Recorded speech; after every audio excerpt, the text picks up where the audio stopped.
У Башкирского государственного театра кукол богатая и славная биография. Ее первая страница была написана 5 февраля 1932 года. А вот хорошо знакомое здание на проспекте Октября появилось в Уфе в 1976 году. С тех пор десятки тысяч зрителей побывали в его стенах, наслаждаясь искусством и мастерством артистов. С тех пор в театре не проводился ремонт и реконструкция. Привести в порядок здание решили в 2021 году. 2 года шел капитальный ремонт. За это время само здание театра кукол увеличилось почти в 3 раза. На фасаде театра можно заметить крупные ниши, в которых на радость детворе появились фигурки принцессы, красной шапочки, оловянного солдатика, кота в сапогах, лисы и колобка. В темное время суток эти фигуры очень ярко подсвечивают. Главное, как считают уфимцы, после реконструкции сохранили вот эту уникальную мозаику на фасаде здания, а перед входом сделали летний амфитеатр. Вот так наш современный, красивый, отреставрированный театр кукол выглядит изнутри. Любо-дорого посмотреть. Главные герои здесь, конечно же, дети, зрители. А я хочу познакомить вас с директором и режиссером, главным режиссером театра. Альберт, здравствуйте. Добрый день. Заслуженный деятель искусств Республики Башкортостан Альберт Имамудинов. Вспомните свои ощущения, когда вы впервые сказали: да, теперь можно приглашать зрителей. Ну, надо сказать, что с 23 декабря 2023 года наш театр уже в обновленном здании, как вы сказали, в креативном, современном здании, встретил своих первых гостей. Конечно же, ощущения были у нас, словами не выразить. Это, конечно же, огромный дар, огромный подарок. Мы только-только, наверное, осознаем те масштабы, в которых мы сейчас находимся. Это здорово. Куклы и огромное количество афиш. Давайте подойдем, посмотрим. Вот все спектакли, которые шли в театре и которые продолжаются здесь. У вас есть какой-то любимый из них? Все спектакли, которые в репертуаре есть, они наши любимые, потому что каждый спектакль – это чудо, это волшебство, это оживание новых кукол, это встреча с новыми зрителями.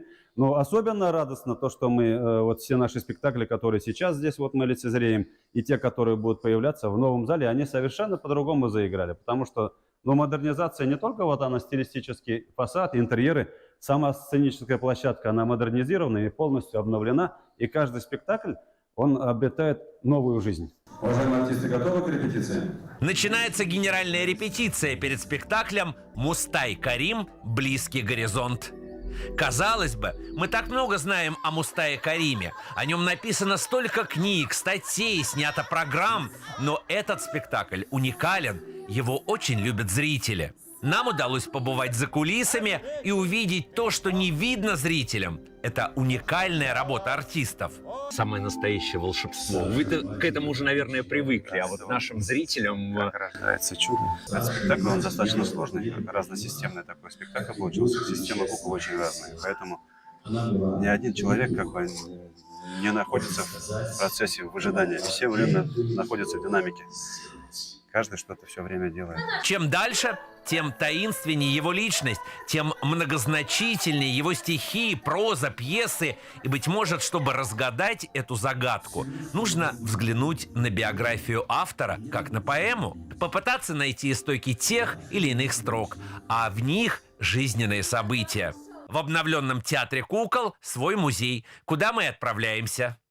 Теперь в театре есть даже свой лифт. Причем не просто лифт, а золотой лифт. Ну и, конечно же, музей. В музее театра кукол мы уже бывали, но теперь этот музей находится на 2-м этаже.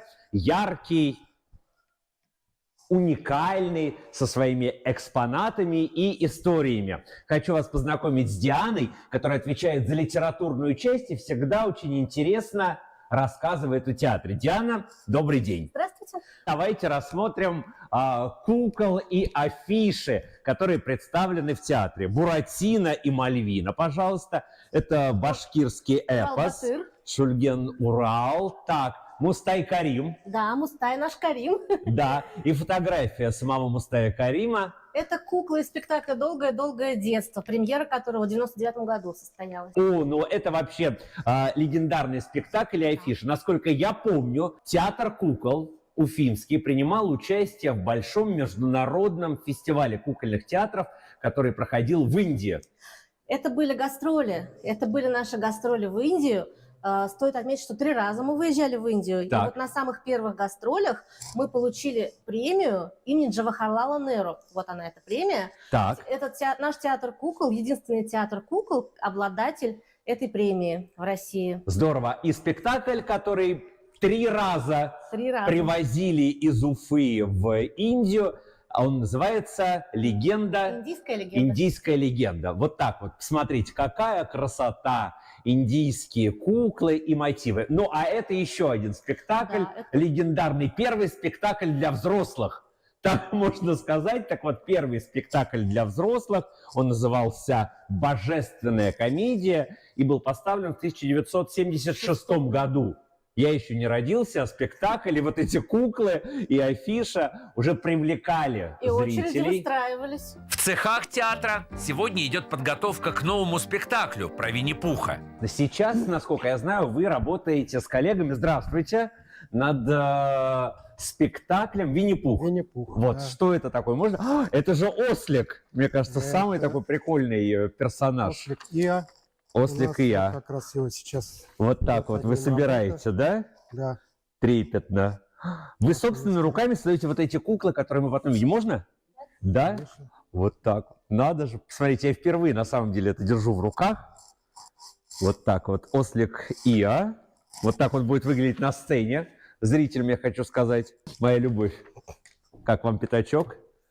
А это кто? Кролик. Кролик. Ну, еще, естественно, не доделано, пока только в стадии разработки. Мгм. Вот глаз нету, рта нету. Ну вот уже основная часть пошита, уже артисты могут брать и пробовать с ними. Скажите, пожалуйста, вот самая главная трудность в работе над детским спектаклем в чем заключается? Мне кажется, создать такие эскизы, таких кукол, которые бы нравились детям. Самое главное. Детей не обманешь? Ну, конечно, нет. Театр – это всегда таинство. А маленьких зрителей не обманешь, они чувствуют все гораздо лучше взрослых. Новая жизнь любимого театра началась, и это прекрасная возможность провести здесь семейный вечер. Это потрясающе. За кулисами я часто бываю, но впервые в кукольном театре, поэтому, Оливер, спасибо вам большое. Всегда будем рады. Всех зрителей приглашаем в Башкирский государственный театр. Приходите, пожалуйста, на наши спектакли. Мы вас ждем.